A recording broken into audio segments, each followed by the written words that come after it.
It's time for the 6-8 Western Full Auto Podcast.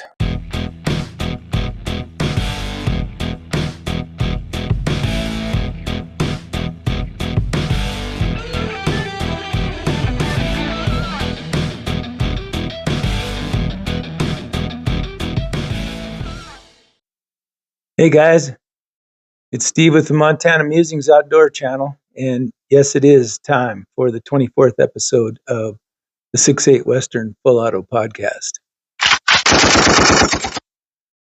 So I'm recording this a little bit early because I'm going to be gone on Friday. So it's Wednesday. I'm leaving tomorrow, and we're heading down to Missoula and then on further south towards the Hamilton area. So if you're going to be in that area and you happen to see one of these things, email me at montanamusing6.8@gmail.com.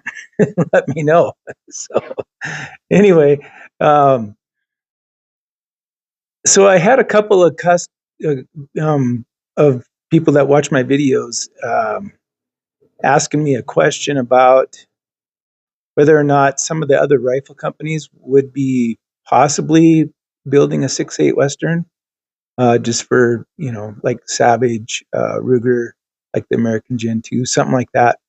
And so I did call them, and neither one of them, unfortunately, has anything in the works. But I believe it was the gal that I talked to at Savage who was super nice, really upbeat, and she said that they're really always open to customers, what they want. And so, and I know that Savage does make some kind of off the wall calibered guns and stuff like that. They're not afraid to kind of dive into that. So, anyway, she said, we'll just take that under consideration. And so if you guys are looking for something like that, I think a lot of it is going to have to come from the public. So, I would encourage you to just go ahead and call these people and say that, 6.8 Western is something that I would like, because it's, number one, it's going to be more affordable than some of the guns like the Seekins and even the Brownings. But they do have a good reputation of being pretty darned accurate, even if the actions aren't perfect and the extractions aren't perfect. It seems like a lot of people kind of look around that, I guess, and still use them. So, and it could be that they'll make improvements in the future too. So, I mean, if there's a problem and you want to sell guns, you have to fix that problem. So, I don't happen to own. I've owned Savages. I have never owned a Ruger Gen 1 or 2. I don't think so. So I couldn't say for myself whether or not I've never had any problem with the Savages. I had the model 111 in a 223 varmint bull barrel. It was kind of a nice gun. It was years ago, so it was older. But anyway, so that didn't really work out too good. And then, of course, in my past videos, I've talked about the Terminal Scent, which is a bullet that, to me, is probably one of the best all-around bullets on the market. And of course, I'm using the 155 LRX this year for my elk, but I'm pretty sure the 136 would probably work. But being it's lighter, it's not going to have that sectional density. But it is going faster. But the difference between 3,200 feet per second and 3,100 feet per second, is it really that much? Although it can be. I know I was just looking at my chart here for what I made up for my dope chart on the 155s, and at 500, there's about a 36-inch drop, and on the 136 Terminal Ascents at 500 yards, it was just a hair over 30-inch drop. So that's fairly substantial, I guess. And with that velocity, it probably would make up for the weight to a certain degree. But the other thing, though, is the faster they go, that bullet opens up and slows it down. So if it doesn't have that weight to push it, might be a drawback. So I don't know.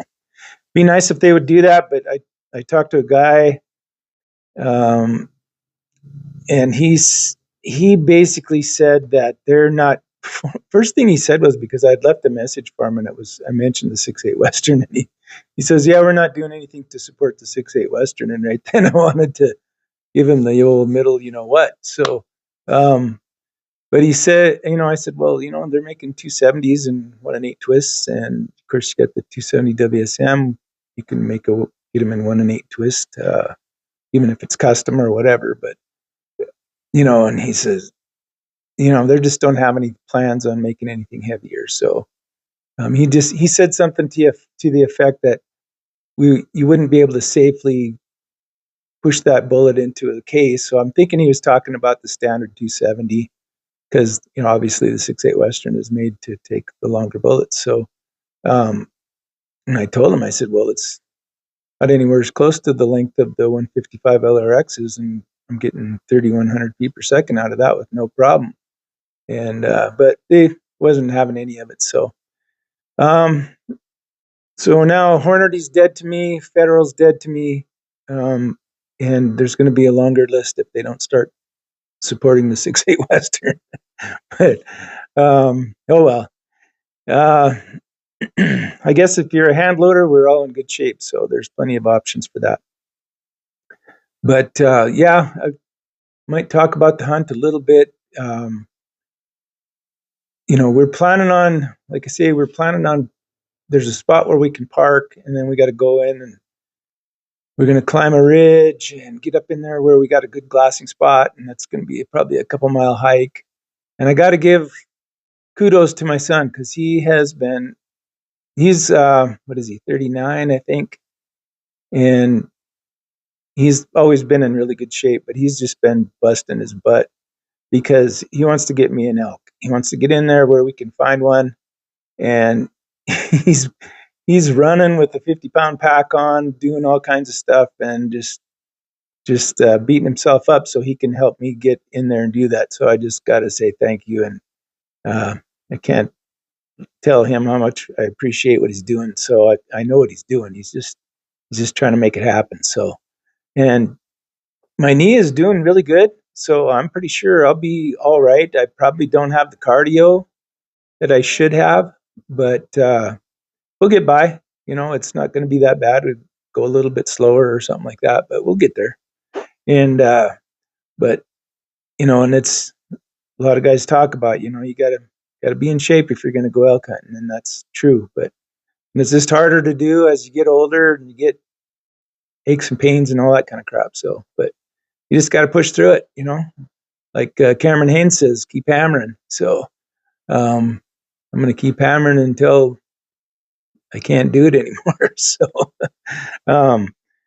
anyway, but I just kind of wanted to fill you guys in on what is going on with the gun manufacturers. So far, nothing. Federal terminal scent, you got what you got. It's the 136, and it's going to be good. I mean, it's fine. But like I say, I'm going to go with the 155 LRXs. And I just watched a video by, oh man, I wish I could remember who it was, but he shot an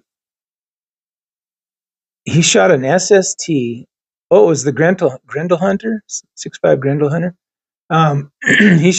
Compared an SST. He shot it into many stacks of like 1-inch foam, and it went for like 28 inches or something like that.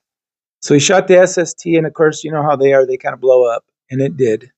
And way worse than what he even thought it would. There was only like 40% of the bullet weight left at the end. And then he shot I think it was the TTSX, if I remember right, and by Barnes. And it plowed through that stuff. It went all the way through all 28 pieces. I think the other one went through like 20, something like that, 22 maybe. But it went in all the way through, bounced, hit the wood backing he had on there, and bounced back into the 26th piece of foam.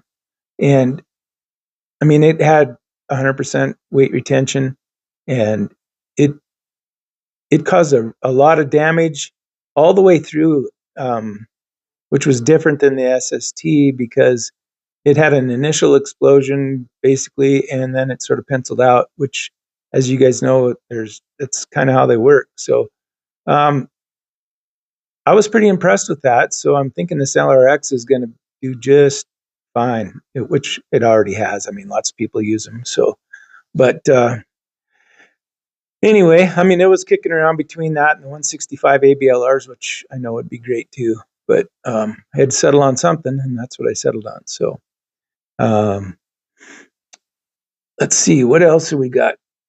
We have a hot tent we're going to stay in, and we've got a little one of them little tiny little light wood stoves that we're going to go in with. You got to pack in a bunch of water.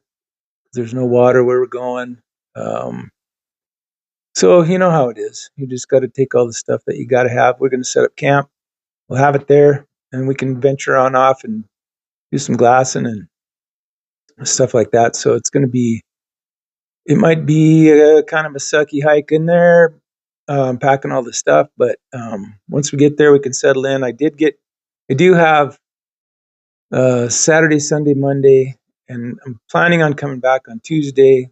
We'll be scouting on Friday, um, and hopefully within that 3 days, at least, maybe 3.5 days of good hunting, we'll come up with something. So that's the plan, and then it's really going to embrace the suck to haul it out if we get one. But I'll be so dang happy. I'll be on cloud nine anyway, so it won't matter.